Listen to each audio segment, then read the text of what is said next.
이 문제는 2023년 기술고등고시 전자회로 3문항입니다. 계산기를 쓸 수 있고 필요합니다. 다음 회로라고만 쓰고 트리즈 분할 원칙을 이용한 스워핑 증폭기라는 사실을 굳이 알려주지는 않았습니다. 베이스 이미터 간 문턱 전압은 0.7V, 트랜지스터 직류, 교류, 증폭률을 각각 100으로 지정했습니다. 각 저항하고 콘덴서 부품 값들을 쭉 알려줬고, 직류 전원은 10V, 증폭할 신호전압 크기는 100mV인데 실효값인지 최대값인지를 지정해주지 않았는데 어차피 이 문제 풀이엔 사용되지 않는 정보입니다.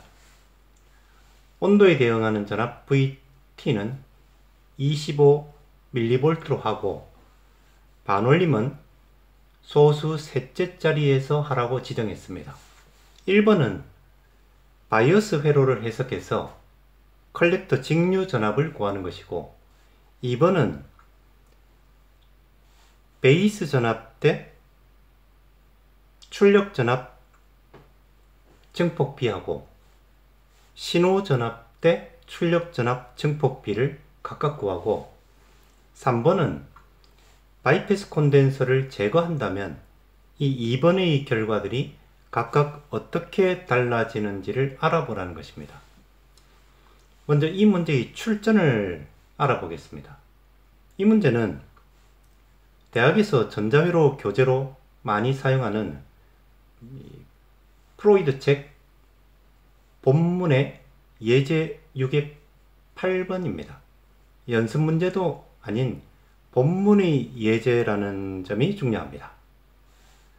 1번은 제7판에 있는 1번 문제고, 2번은 제6판에 있는 문제들 중에 전압 증폭비 구하는 문제들만 사용한 것이고, 3번은 출제자가 만들어서 추가한 문제로 보입니다.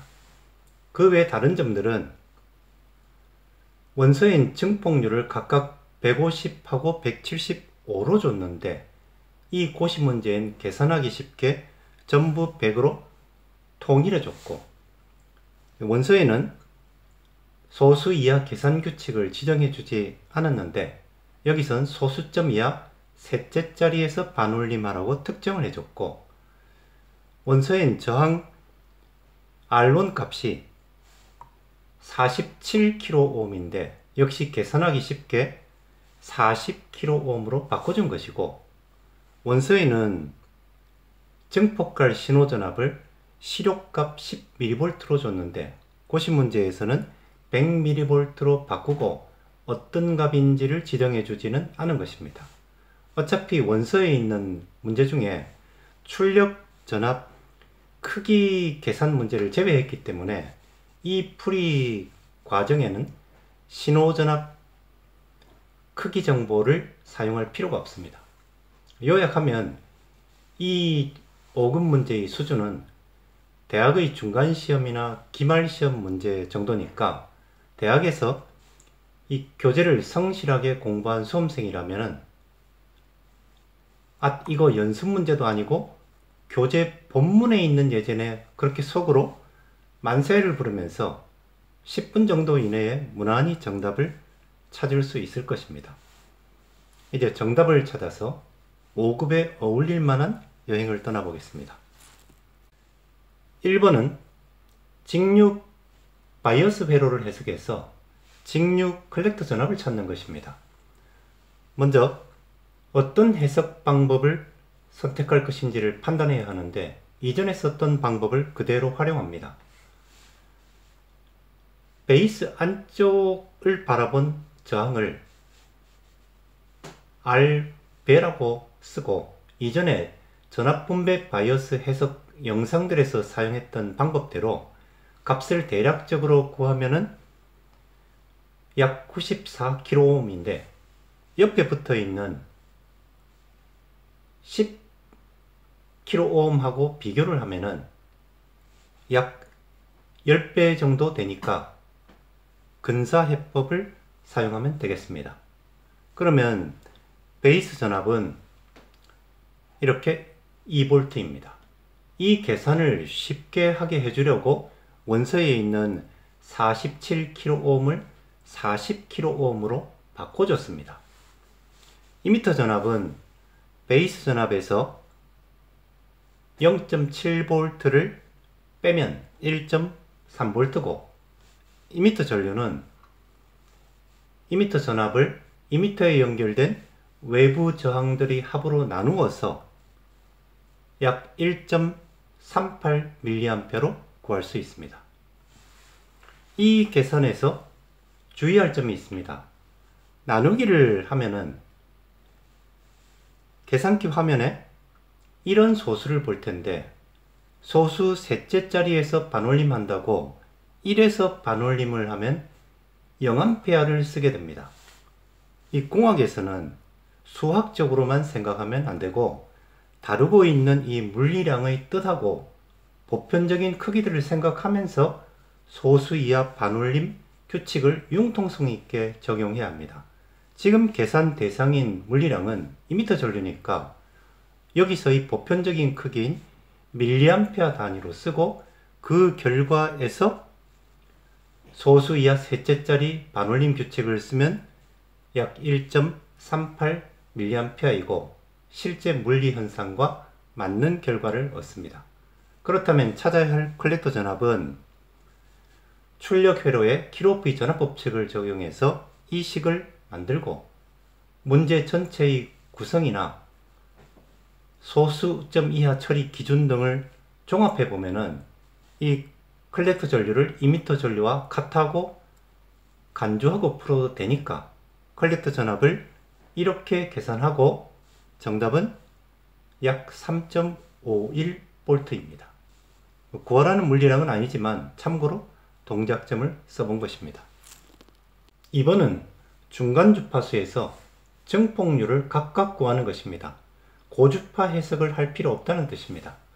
먼저 교류 등가 회로를 보고 증폭률 계산에 필요한 물리량들을 계산해서 회로 안에 써둬야 유리하고 실수도 예방합니다. 베이스 쪽에 바이어스 저항 두 개를 병렬 합성한 것을 R 등바라고 약속하면은 8kΩ이고 총 부하 저항을 R 등부라고 약속하면 4272Ω 정도인데 원서에는 4.27kΩ로 줄여서 사용했습니다.